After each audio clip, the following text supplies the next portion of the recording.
Hello everyone, welcome to clip 17 of Sensei Jamal Measaras' Autobiography. Hello Sensei. Hi, good afternoon.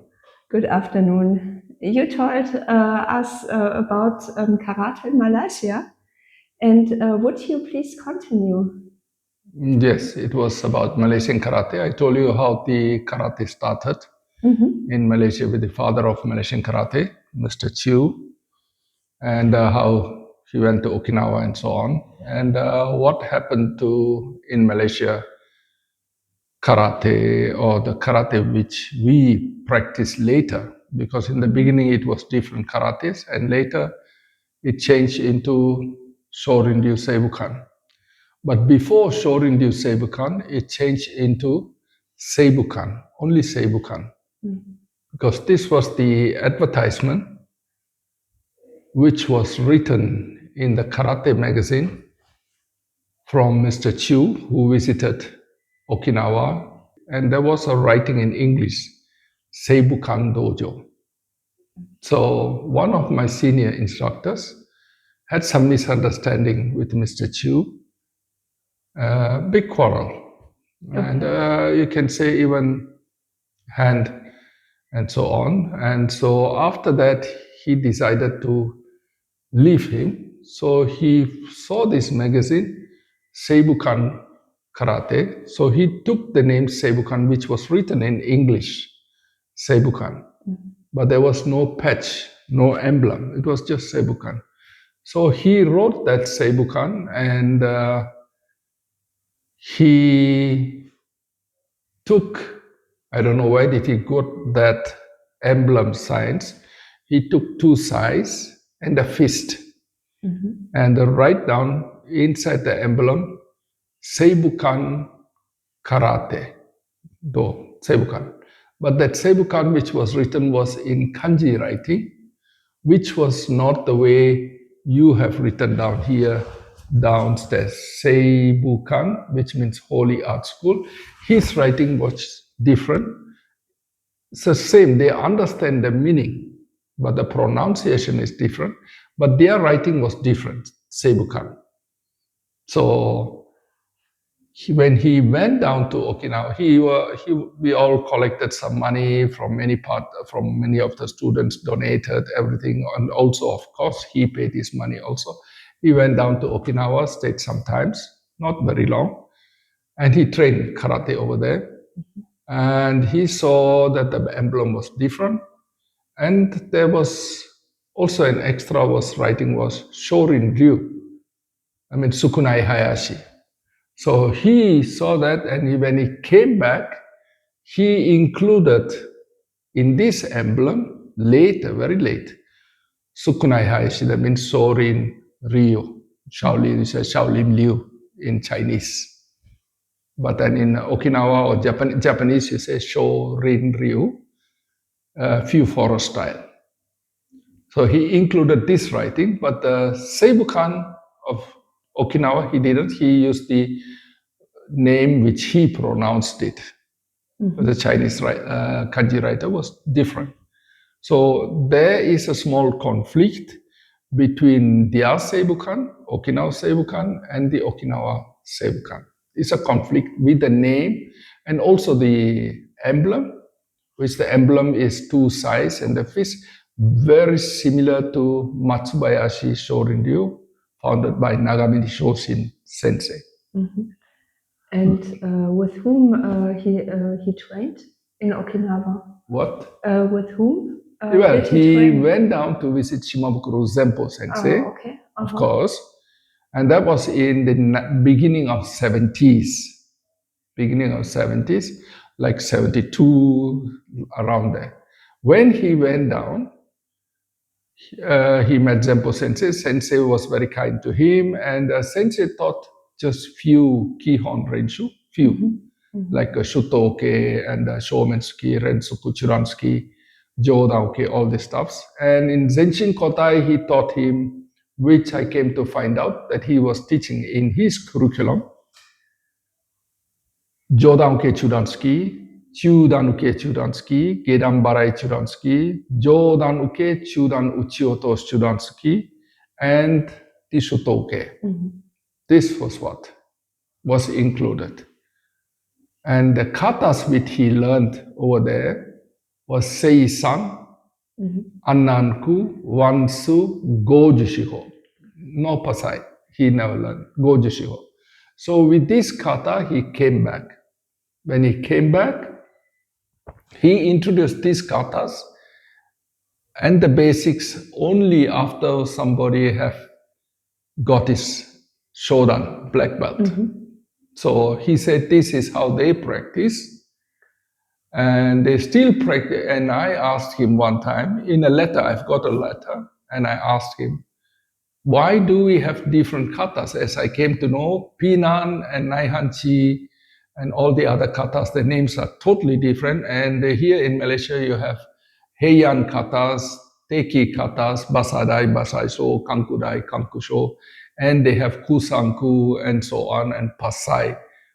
All this stuff. So he said, well, they practice the same thing, but these katas, what I brought back now, are advanced katas. So he was teaching only these katas and some basics for advanced belt. So there is quite a lot of differences between the Okinawa version of Shorin-ryu Seibukan with the name, with the techniques, and with the kata, compared to the Malaysian karate, the katas, their basics, which is very, very similar to Shotokan and 99% Keishinkan karate, and few techniques, a few katas from Goju-ryu and one kata from Shitto-ryu.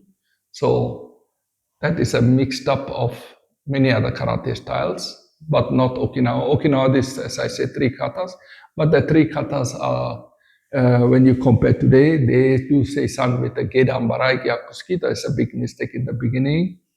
And of course, lot of difference in the katas too, compared to the original Shorin-ryu Seibukan of Okinawa.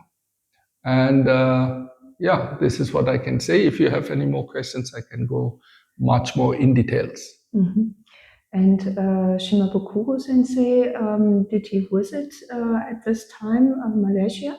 No, after he came back, then he invited Shimabukuro Sensei. So Sensei Shimabukuro came down in Malaysia in the beginning of 70s also. He stayed 1 month. Okay. Zenpo Shimabukuro Sensei. Yes. See, Shimabukuro Zenryu Sensei was not around. So if somebody said, I met Shimabukuro Sensei Zenryu and I trained with him, this is not true. Because Shimabukuro Zenryu Sensei died in 1969. Please check this. So we have no connection with Shimabukuro Zenryu. When my senior instructor from Malaysia, when he went down, this was in the beginning of 70s. So Zenryu Sensei was already dead. He has been deceased. So he trained only with the Zenpo Sensei. So Zenpo Sensei came to Malaysia through his invitation. He brought him, and Zenpo Shimabukuro Sensei stayed in Malaysia for 1 year. 1 month. Excuse me, 1 month. And he go visiting all the dojos in Malaysia, all the Seibukan Shorin-ryu dojos, which belong to my senior instructor, his students. And he was teaching, and I used to follow him to all the cities he was going 1 month. And he stayed 1 month and he was teaching. So he was teaching most of the time Sei-san kata in every dojos. So it was completely a different method of learning for us in the beginning. Yes. And can you describe your relationship at this time to Shimabukuro Sensei? My relationship was nothing. At that time, when I used to be always with him together with my senior instructor. I used to follow him.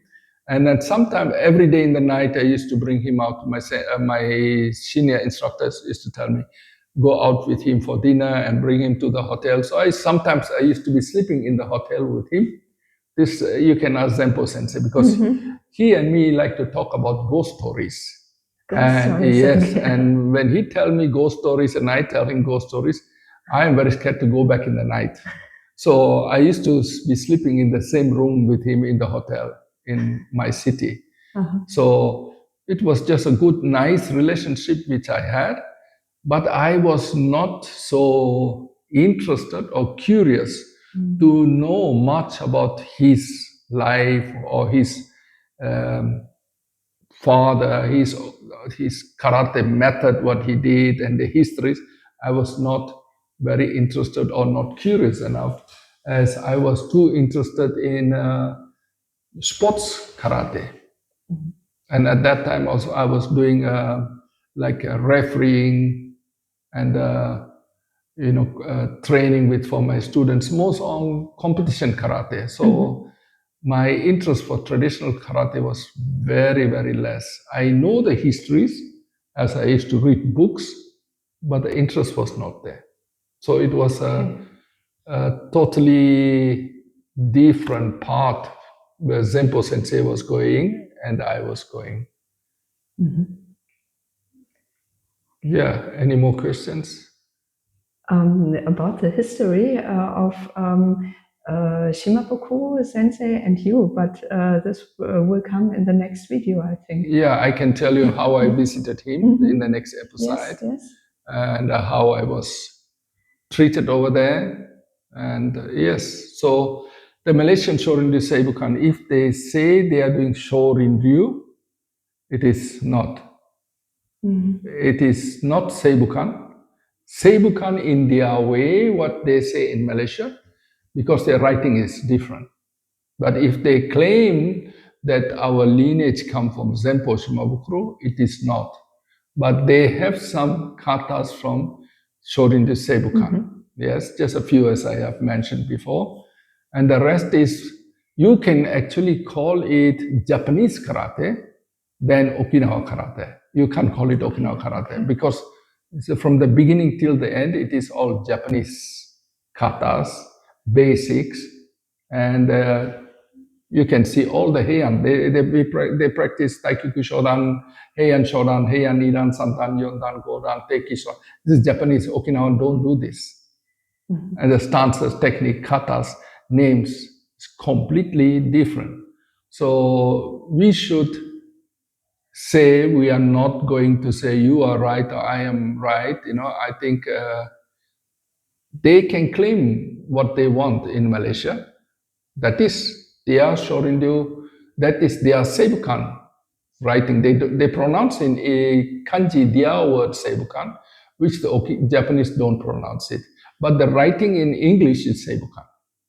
So it is not the same Seibukan where in Okinawa has been practiced. And they had never any connections with the Zenryu Shimabukuro. To be honest, this is the true facts. Nobody have met Zenryu Shimabukuro other than Mr. Chu Chu Sut and his son Tony Chu. There I can show you photos and also the banner which from Malaysia Chu Chu Sut brought to him, and that it is written down all facts and proofs which I have. And you can see in the beginning the emblem of Malaysian Shorin-ryu Seibukan. It is only written down as Seibukan karate, no Shorin-ryu. The kanji writing Shorin-ryu came in later inside the patch. Also, after the visit of Okinawa. So there are so many things which were totally different. Well, live and let live is my policy. Let them live and let us live. We have a good friendship with my senior instructor still. But as karate, no, we don't have anything to do with karate. I departed the way from my senior instructors karate, I departed from Malaysian karate to Okinawan karate in the middle of 80s. Yes, to that I'll come to you in the next episode. So karatekas in Malaysia, if you have any questions, feel free to ask me. I can always tell you, and I can give you proof if you need any. These are true facts. And Shimabukuro Sensei can also give you the proofs. Thank you. Okay, thank you very much, most Sensei. welcome. And goodbye. Goodbye. See you in the episode number 18. Bye.